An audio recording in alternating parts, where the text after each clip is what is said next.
বড়ই দুঃখের সাথে কথা বলতে হচ্ছে যে ভারতের কিছু লোকজনের জন্য ফরেন কান্ট্রিতে ভারতের নাম খারাপ হচ্ছে, আমাদের ইমেজ খারাপ হচ্ছে। আর এই কিছু সংখ্যক লোক আসলে লক্ষ লক্ষ সংখ্যায় রয়েছে। আসলে প্রত্যেক বছর লক্ষ লক্ষ ইন্ডিয়ান ইললিগাল ভাবে ফরেন কান্ট্রিতে যাচ্ছে, কেননা ডাইরেক্ট রোড থেকে ভিসা নেওয়ার জন্য না তারা কোয়ালিফাইড হয়, আর না এদের কাছে কোনো প্রকার স্কিল থাকে। এই জন্য ইললিগাল ভাবে এরা লুকিয়ে চুরিয়ে ওয়েস্টার্ন কান্ট্রিতে লাইফ টাইমের জন্য সেটেল হওয়ার চেষ্টা করে। আর চিন্তার বিষয় হলো প্রত্যেক বছর এইরকম লোকজনদের সংখ্যা ক্রমশই বৃদ্ধি পেয়ে চলেছে। আর এই কারণের জন্যই ফরেন কান্ট্রিগুলো ভারতের লোকজনদের টুরিস্ট ভিসা পর্যন্ত ইস্যু করার পূর্বে হাজার বার চিন্তা ভাবনা করে। যারা লিগাল ভাবে তাদের দেশে যাওয়ার চেষ্টা করে তাদের ব্যাংক ব্যালেন্স চেক করা হয়, বিভিন্ন সময় ডকুমেন্টেরও ভেরিফিকেশন করা হয়ে থাকে, কারণ তাদের মনে হয় টুরিস্ট ভিসাতে আসা ইন্ডিয়ানও পুনরায় ভারতে ফিরে আসবে না, আর ইললিগাল ভাবে সেখানেই রয়ে যাবে। ইললিগাল ভাবে যে সমস্ত ইন্ডিয়ান ফরেন কান্ট্রিতে যায় এদের সংখ্যা এখন লক্ষ লক্ষে পৌঁছে গেছে। আর এই সমস্ত লোকজনদের পপুলার ডেস্টিনেশন হয়ে গেছে আমেরিকা। পাঞ্জাব, হরিয়ানা এবং গুজরাট থেকে যে সমস্ত ইন্ডিয়ান লিগালি ফরেনে যেতে চায় আমেরিকা তাদের ফেভারিট কান্ট্রি। ডেটা অনুযায়ী আমেরিকার department of homeland security বলেছিল যে 2023 সালে টোটাল 96,917 জন ইন্ডিয়ান ইললিগালি বর্ডার ক্রস করে আমেরিকায় প্রবেশ করেছিল।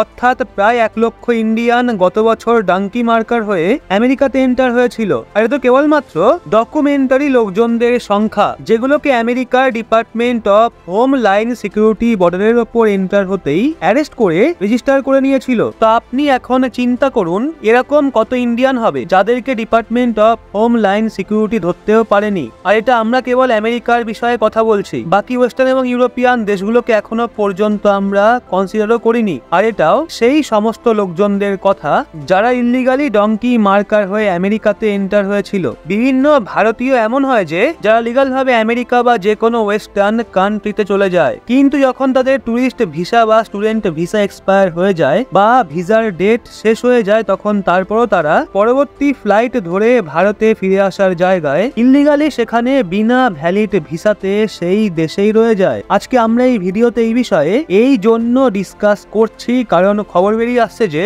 আমেরিকা ইললিগাল ভাবে তাদের দেশে থাকা ভারতীয় লোকজনদের অ্যারেস্ট করে একটা স্পেশাল চার্জেবল ফ্লাইটের মাধ্যমে তাদেরকে পুনরায় ভারতে পাঠিয়ে দিয়েছে। স্ক্রিনের মধ্যে আপনি একটা স্ক্রিনশট দেখতেই পাচ্ছেন। রিপোর্ট অনুযায়ী department of homeland security এর তথ্য প্রকাশ করেছে। আমেরিকার department of homeland security বলেছে 22 অক্টোবর একটা স্পেশাল চার্টার্ড ফ্লাইটের মাধ্যমে ভারতীয় লোকজনদের পুনরায় ভারতে পাঠিয়ে দিয়েছে, অর্থাৎ রিপোর্ট করে দিয়েছে। আমেরিকার department of homeland security এটাও বলেছে যে যে সমস্ত ইন্ডিয়ান এটা চিন্তা ভাবনা করছে যে তারা এজেন্ট বা স্মাগলারদের সাহায্যে আমেরিকাতে এন্টার হয়ে যাবে এবং তাদের বিরুদ্ধে আমেরিকায় কোনো তদন্ত হবে না, তাহলে তারা একদমই ভুল ভাবছে, তাদের চিন্তাটাই ভুল। আর আমেরিকা পরবর্তীকালে একইভাবে ইলিগালি এন্টার হওয়া ইন্ডিয়ানদেরকে ভারতে পাঠাতে থাকবে। আমেরিকা এক্সাক্ট নাম্বার তো বলেনি যে এই ফ্লাইটে টোটাল কতজন ভারতীয় লোকজনদের ভারতে ডিপোর্ট করা হয়েছে আর টোটাল কতগুলো ফ্লাইট ভারতে পাঠানো হয়েছে।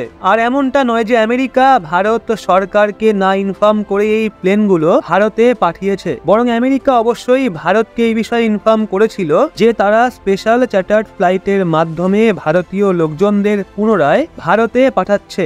আর ভারত সরকার এই বিষয়ে আমেরিকার সঙ্গে পুরো কোঅর্ডিনেশনের মাধ্যমে কাজ করেছে। ভারত এবং আমেরিকার মধ্যে একটা migration of mobility agreement sign করা হয়েছিল, যা অনুযায়ী ভারতের ইললিগালি ইমিগ্রেন্টসদেরকে ভারতে পুনরায় ফিরিয়ে দেওয়া হবে। আমেরিকার department of homeland security বলেছে যে এই বছর তারা ভারত সহ বিশ্বের 145টা দেশের প্রায় 1,60,000 ইললিগাল ইমিগ্রেন্টসদেরকে ডিপোর্ট করে স্পেশাল ফ্লাইটের মাধ্যমে পুনরায় তাদের দেশে পাঠিয়ে দিয়েছে। আর এর জন্য তারা 495টা ফ্লাইটকে অপারেট করেছিল। আমেরিকা বলেছে যে তারা এটা চায় না ইন্ডিয়ানরা তাদের দেশে না আসুক, কেবল মাত্র তারা চেষ্টা করছে ভারতের লোকজন লিগাল রুট হয়ে প্রপার ডকুমেন্টস এবং ভ্যালিড ভিসার সাথে আমেরিকাতে এন্টার করুক। যদিও আমেরিকা তো ইনফর্ম করে দিয়েছে, কিন্তু ভারত সরকার এখনো পর্যন্ত এই নিয়ে কিছু বলেননি। হতে পারে প্রপার ডকুমেন্টেশনের পর এই সমস্ত ইন্ডিয়ানদেরকে ছেড়ে দেওয়া হবে, কিন্তু আপনি নিজে কমেন্ট করে বলুন যে এদের ওপর